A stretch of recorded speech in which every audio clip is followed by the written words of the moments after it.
Jangan lupa subscribe, like, and share. Ustadz, ini masih banyak sekali pertanyaan yang masuk ke panitia Ustadz. Ini saya bacakan kembali pertanyaan, bagaimana sikap kita jika ternyata MUI mengeluarkan fatwa bahwa vaksin COVID-19 haram, sementara pemerintah mewajibkannya? Makan babi itu haram, tapi makan babi belum tentu haram. Babi, anjing, maaf, itu haram. Tapi makan babi dan anjing bisa jadi halal. Kapan dia jadi halal? Ketika kita masuk ke dalam hutan, dan di hutan itu pilihannya cuma dua. Pisang tidak ada, gandum tidak ada, ubi tidak ada, pilihannya cuma dua. Makan babi atau mati. Maka dalam Islam kita tidak disuruh pilih mati. Justru haram memilih mati. La tulqu biaidikum ila tahlukah. Tidak boleh kamu menjerumuskan dirimu ke dalam kebinasaan. Oleh sebab itu ada kaidah namanya akhafud dararain, memilih mudarat teringan ketika ada dua mudarat. Maka dalam hal itu makan babi lebih ringan daripada mati. Oleh sebab itu vaksin-vaksin yang lain pun sampai hari ini tidak ada fatwa halalnya karena ada unsur babi di dalamnya. Oleh sebab itu kenapa ketika orang mau berangkat haji dia tetap divaksin, maka fatwa MUI tentang vaksin haji, tentang vaksin yang lain itu pun sebenarnya adalah bukan halal vaksinnya, tapi boleh menggunakannya karena darurat. Begitu juga dalam kasus vaksin ini. Kalau memang ditemukan ada vaksin yang dipakai nanti di seluruh dunia, bukan vaksin yang dijual hanya karena kasus tertentu, maka jelas bahwa dia terbuat dari unsur babi, maka tidak ada yang menghalalkannya, sama seperti vaksin yang lain. Akan tetapi dibenarkan untuk dipakai karena pilihannya kita tidak boleh memilih mati. Demikian. Wallahu a'lam. Terima kasih Pak Ustadz. Pertanyaan dari Saudara Martinus Imansa, izin bertanya Pak Ustadz, apakah memang ada pandemi corona ini dalam Al-Quran dan kapan berakhirnya pandemi ini? Terima kasih Ustadz. Suatu ketika Umar bin Khattab berada di sebuah lembah. Ada gunung, lalu ada tanah yang landai, lembah. Di lembah itu terjadi suatu wabah, penyakit. Lalu kemudian Umar bin Khattab mengajak pindah ke lembah yang satu lagi. Kata Umar bin Khattab, mari kita lembah. Sahabat yang lain mengatakan, ini takdir Allah, kenapa kita tidak terima saja? Kata Umar bin Khattab, kita pindah dari takdir yang tidak baik kepada takdir yang baik. Itu menunjukkan takdir ini ada pilihannya. Ada takdir mu'allaq, ada takdir mubram. Ada takdir yang bisa kita pilih. Maka Umar bin Khattab mengajarkan kita bagaimana memahami konsep takdir. Satu sisi, hadis ini menjelaskan bagaimana memahami konsep takdir, bahwa kita pindah dari takdir yang jelek kepada takdir yang buruk, dari takdir penyakit kepada takdir sehat. Lalu tapi kemudian di situ juga menjelaskan bahwa pada zaman sahabat Nabi sudah terjadi wabah. Lalu kemudian pada zaman tabi'in ada terjadi wabah. Hanya saja disebut wabah penyakit secara umum. Tidak disebut nama wabahnya COVID, tidak disebut wabahnya corona karena virus ini datang belakangan. Dan ini pun sebenarnya neo corona, pengembangan kelanjutan dari yang sebelum-sebelumnya. Oleh sebab itu secara umum ada terjadi wabah. Kalau tidak ada wabah takkan mungkin Nabi cerita tentang wabah. Idza waqa'tum bihi, kalau kamu berada di suatu negeri kamu kena wabah, maka jangan kamu keluar dari negeri itu. Dan Nabi bercerita tentang al-mat'unu syahid, orang yang kena wabah matinya mati syahid. Itu menunjukkan ada wabah pernah terjadi dan penangkalannya, caranya, langkah-langkahnya diajarkan oleh ajaran Islam. Satu sisi wabah ini juga menunjukkan kedatangan wabah COVID-19 menunjukkan bahwa Islam bukan hanya agama bercerita tentang bersuci, berwudu, cebok, tentang darah haid, darah nifas, darah wiladah, darah bisul, tapi juga bercerita tentang bagaimana Islam menceritakan bagaimana menangani wabah, termasuklah wabah COVID. Islam bercerita secara umum tentang wabah dan wabah COVID masuk ke dalamnya. Wallahu a'lam bishawab. Terima kasih Ustadz. Selanjutnya Ketua PNI Provinsi Jambi akan bertanya langsung kepada Pak Ustadz. Silakan Pak Umar. Terima kasih Pak Ustadz. Assalamualaikum warahmatullahi wabarakatuh. Waalaikumsalam warahmatullahi wabarakatuh. Ya Pak Ustadz, perkenalkan nama saya Umar Pak Ustadz yang barusan Bapak sebut tadi. Tapi tidak pakai bin Khattab. Pertama-tama terima kasih kami yang terhingga Pak Ustadz sudah meluangkan waktu untuk memberikan tausiah kepada kami, memberikan dorongan religius untuk kami, kawan-kawan kami yang di lapangan di garda terdepan, Pak Ustadz. Terima kasih kami untuk Pak Ustadz. Jadi gini Pak, pekerjaan kami ini setiap hari berhadapan dengan orang-orang yang sakit, pasien ataupun masyarakat. Nah, kemudian di ruangan COVID, bagaimana agar pekerjaan kami ini bernilai ibadah, Pak Ustadz? Bagaimana niatnya? Kalau sholat kita ada niat gitu, Pak Ustadz. Nah, jadi kalau pekerjaan ini, apa kita harus pasang niat gitu, Pak? Nah, bisa saja bekerja supaya dapat niat, kemudian bernilai ibadah. Dan ibadah ini tergolong apakah amal jariah atau bagaimana gitu, Pak Ustadz? Baik. Terima kasih, Pak Ustadz. Assalamualaikum warahmatullahi wabarakatuh. Waalaikumsalam warahmatullahi wabarakatuh. Saya berterima kasih kepada Persatuan Perawat Nasional Provinsi Jambi karena diberikan kesempatan, diberikan ruang untuk bisa berbicara secara umum. Dan ini tentu videonya di-share, kemudian ditonton, didengarkan, dipotong, di-cut, dibagikan kepada seluruh perawat nasional, tidak hanya di Jambi, tapi kepada seluruh perawat-perawat kita. Lalu kemudian yang kedua bahwa ibadah itu terbagi dua. Ada puasa, saya berniat puasa esok hari, ada sholat, saya berniat sholat. Sebetulnya niat itu letaknya di hati, tidak diucapkan di mulut. Tapi kemudian pengucapan di mulut itu hanya untuk menguatkan hati. Jadi kalau perawat, saudara-saudaraku perawat mau makin kuat hatinya, maka dia ucapkan, ya Allah, aku pagi setelah selesai sholat subuh, ya Allah, jadikanlah semua pekerjaanku, jerih payahku hari ini bernilai ibadah yang bisa aku bawa sebagai bekal menghadap Engkau nanti. Tapi andai tidak dia ucapkan di dalam hatinya, cukup. Tapi kadang kita merasa sama seperti doa kita, wa na'lamu ma tuwaswisu bihi nafsuh. Kami tahu apa yang berbisik-bisik dalam hatimu. Kalau Allah tahu apa yang berbisik dalam hati kita, kenapa waktu berdoa itu kita ucapkan? Sesungguhnya bukan Allah tidak tahu, hanya menguatkan hati kita saja. Gitu juga dengan saudara-saudara para perawat sekalian. Ketika dia bekerja, andai dia tidak ucapkan, sebenarnya Allah sudah tahu. Tapi untuk menguatkan diri dia, mental dia, ya Allah, aku mau berangkat, maka kuatkan aku, bangkitkan semangatku, bangkitkan imunku. Aku tidak hanya sekedar menghadapi orang saya. Beberapa kali ke rumah sakit. Dalam masa COVID-19 ini saya ke rumah sakit membawa membagi-bagi APD. Lalu kemudian ke rumah sakit juga menjenguk pasien. Saya pribadi tidak dapat membayangkan bagaimana pekerjaan saudara-saudari perawat. Sedangkan saya saja diberikan pakaian khusus beberapa menit saja memakainya, kita gerah. Kita belum lagi melihat di rumah sakit itu menghadapi orang-orang yang sakit, orang-orang yang sakit secara fisik, orang yang stres. Itu kalau mentalnya tidak 2 kali lipat dari orang biasa, luar biasa. Oleh sebab itu maka zikirnya mesti lebih kuat, sholat sunatnya mesti lebih banyak, sholawatnya mesti lebih banyak. Karena kalau tidak demikian, ini tidak bisa dibantu oleh suplemen, ini tidak bisa dikuatkan oleh motivator. Mesti kekuatannya dari dalam, maka banyak mendekatkan diri kepada Allah Subhanahu wa taala. Apakah amal ini juga sebagai amal jariah? Yang dimaksud sebagai amal jariah itu adalah setelah kita meninggal dunia, dia mengalir.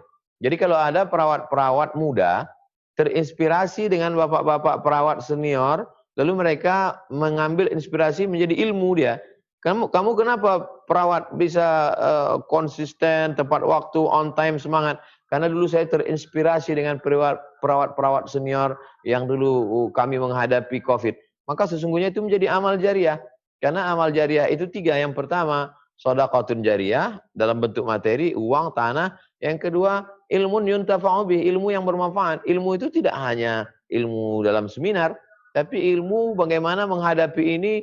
Ada seorang perawat, dia menyempatkan diri beribadah kepada Allah, memperbanyak istighfar, memperbanyak sholawat, memperbanyak zikir, dan kemudian terinspirasi orang lain dengan dia.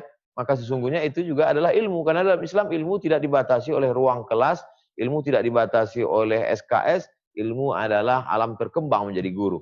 Jadi ikhlaskan karena Allah Subhanahu wa taala, mudah-mudahan dia juga menjadi amal jariah karena diamalkan oleh yang lain. Demikian. Ya, baik, terima kasih Pak Ustadz. Bapak Ibu, kami memberikan kesempatan kepada Bapak Ibu untuk bertanya langsung kepada Bapak Ustadz secara interaktif.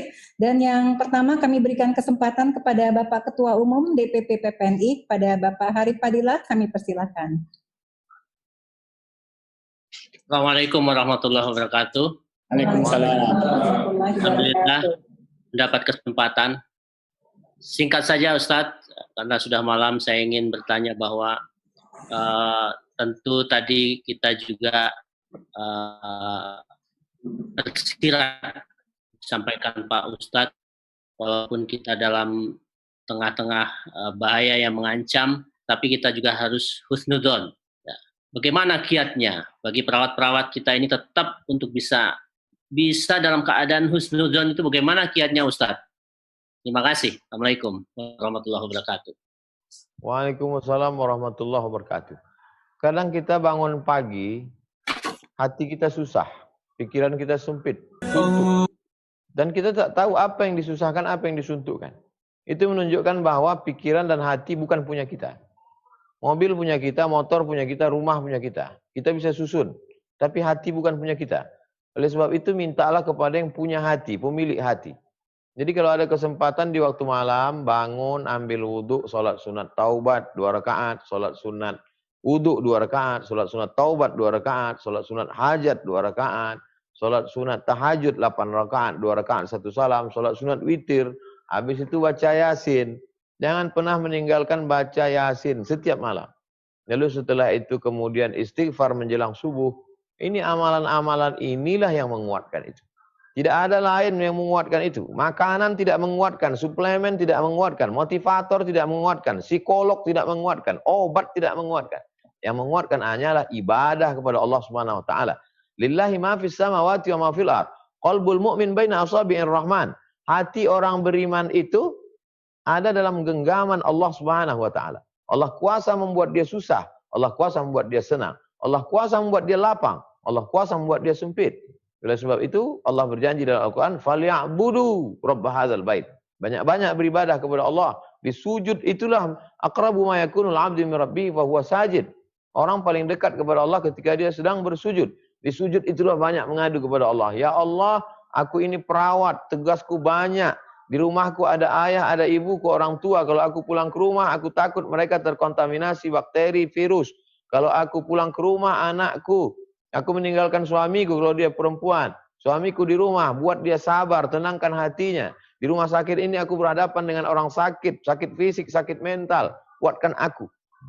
Saya mengalami beberapa hal dalam kehidupan dari mulai kuliah dulu, kemudian dalam berdakwah, dalam situasi politik, dalam tekanan, dan lain sebagainya. Tidak ada yang memberikan kekuatan itu kecuali Allah Subhanahu wa taala. Oleh sebab itu maka dekatkan diri kepada Allah Subhanahu wa taala. Kata Nabi kepada Abu Bakar, la tahzan, jangan kau sedih. La tahzan, don't be sad. La tahzan, jangan kau susah hati. Innallaha ma'ana. Allah ada bersama kita. Apa yang diucapkan Nabi Musa ketika akan menyeberang Laut Merah? Nabi Musa berkata, kalla inna ma'iya rabbi. Bersamaku ada Allah. Bersamaku ada Allah Subhanahu wa ta'ala. Kalau kita bersama dengan Allah, maka segala kesulitan, kesusahan kita ditolong oleh Allah Subhanahu wa ta'ala. Semakin dekat kita kepada Allah, semakin kuat ingatan kita kepada Allah, semakin banyak zikir, tasbih, tahmid, takbir kita kepada Allah, maka sebegitu jugalah. In atani yamshi ataituhu harwalah, kata Allah SWT. Kalau hambaku itu datang kepadaku berjalan kaki, aku akan mendekat kepada dia dengan berlari. Idza taqarraba alayya 'abdi shibran. Kalau hambaku itu mendekatkan diri kepadaku sejengkal, maka taqarrabtu ilaihi dhira'an. Aku akan mendekatkan kepada dia sehasta. Sejengkal dia mendekat kepadaku, kubalas dengan sehasta. Sehasta dia mendekat kepadaku, ba'an, taqarrabtu ilaihi ba'an. Aku akan balas dengan selengan panjang. Artinya apa? Allah membalas segala yang kita lakukan itu. Jadi membaca buku penenang jiwa, membaca apapun, itu semuanya pada saat sulit, yang paling menguatkan kita adalah ibadah mendekatkan diri kepada Allah Subhanahu wa taala.